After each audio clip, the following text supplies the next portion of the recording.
Good morning students. आज हम साहित्य सागर मुंशी प्रेमचंद जी द्वारा लिखी कहानी बड़े घर की बेटी के पात्रों का चरित्रण पढ़ते हैं। तो सबसे पहले हम कहानी की प्रमुख पात्रा आनंदी का चरित्रण पढ़ते हैं।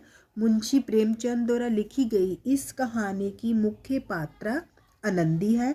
आनंदी एक बड़े खानदान की सुशील, सभ्य, गुणी, स्वतंत्र विचारों वाली, स्वाभिमानी, व्यवहार कुशल और पति परायण नारी है। वह संयुक्त परिवार में प्रेम से रहती है और घर के काम भी करती है। वह अपने त्याग व सेवा भावना से परिवार को जोड़े रखती है। वह अपने पति को प्रेम करती है और उन पर भरोसा करती है। धनी परिवार से आकर मध्यवर्गीय ससुराल में भी वह अपने को ढाल लेती है।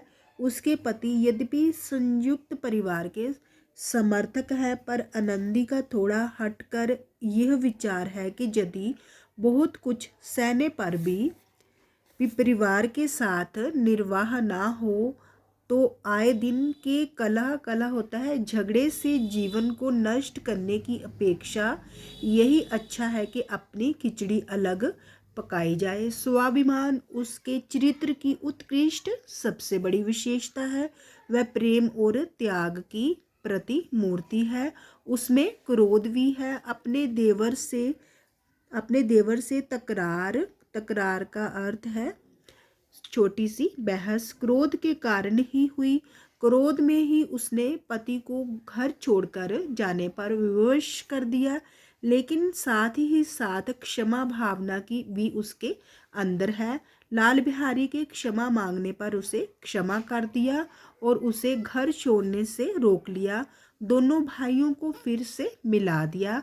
बड़ी घर की बेटी के सभी सद्गुण उसमें मौजूद हैं। तभी उसके ससुर बेनी माधव ने उसके बारे में कहा, बड़े घर की बेटियां ऐसी ही होती है, बिगड़ता हुआ काम बना लेती हैं। अब हम श्रीकंठ का चरित्रण पढ़ेंगे। श्रीकंठ जो है बेनी माधव सिंह के बड़े पुत्र हैं और आनंदी के पति हैं। श्रीकंठ सिंह पढ़ा लिखा भारतीय का प्रशंसक, सम्मिलित कुटुंब का अर्थ है परिवार का समर्थन करने वाला, साहसी, अपने छोटे भाई से प्रेम करने वाला, पिता का सम्मान करने वाला और अपनी पत्नी से प्रेम करने वाला और उसके प्रति अपने कर्तव्य का पालन करने वाला युवक है। वह नौकरी करता है।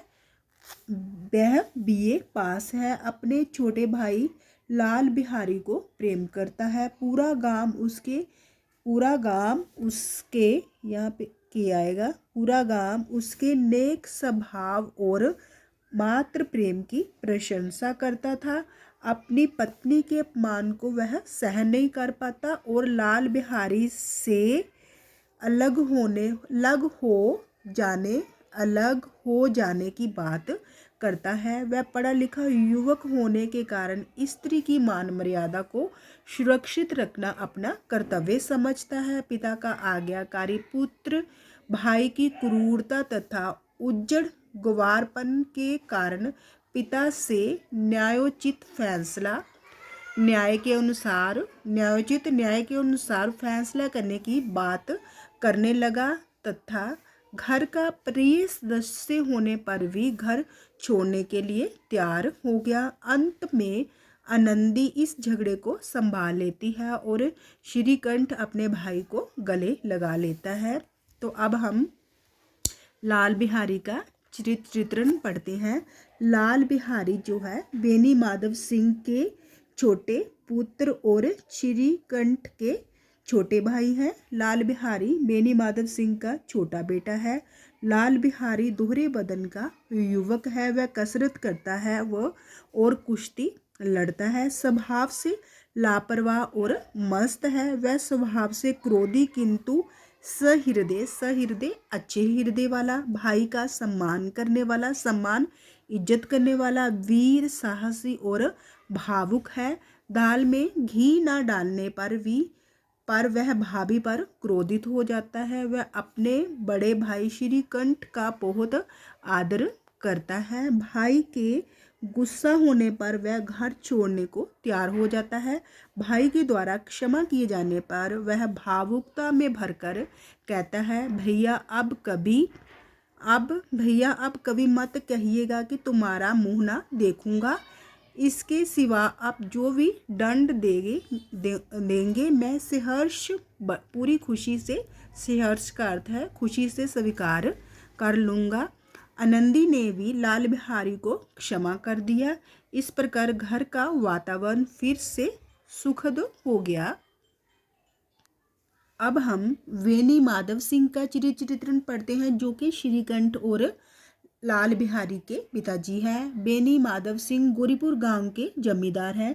कचहरी में मुकदमे लड़ते रहते थे। उनका बड़ा बेटा श्रीकंठ पढ़ा लिखा था। पिता उसके गुणों की कदर करते थे, अनुभवी व्यक्ति थे। आनंदी और लाल बिहारी की लड़ाई के कारण जब श्रीकंठ ने दावा तक कर लिया कि वह घर छोड़कर जा रहा है, परंतु जब समाज के सामने परिवार की मान मर्यादा का प्रश्न आया तो स्वयं बेटे के सामने झुक के वह आनंदी के गुणों की प्रशंसा करते हैं और परिवार की एकता बनाए रखते हैं।